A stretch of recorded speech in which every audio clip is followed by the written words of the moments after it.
हाय मैत्रिणींनो, आज एका नवीन पद्धतीने मी खीर तयार करत आहे.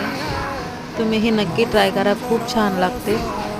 अशा प्रकारे मी खोबरं किसून काजू बदामचा कूट करून तुपामध्ये फ्राय केलेलं आहे. लालसर चांगलं होस तर त्याला फ्राय करायचं आपण आणि मग त्याला दुधामध्ये टाकायचं. एकीकडे दूध उकळत ठेवलेलं आहे. हे छानपैकी आपल्याला परतून घ्यायचे आणि मग ते दुधात टाकायचे. एकीकडे मी तांदूळ भिजत घातले होते. ते तांदूळ पण मी अगोदर भिजून घेतलेत आणि मग तुपामध्ये परतून घेतलेले आहेत. तेही दुधामध्ये टाकून दिलेत परतून.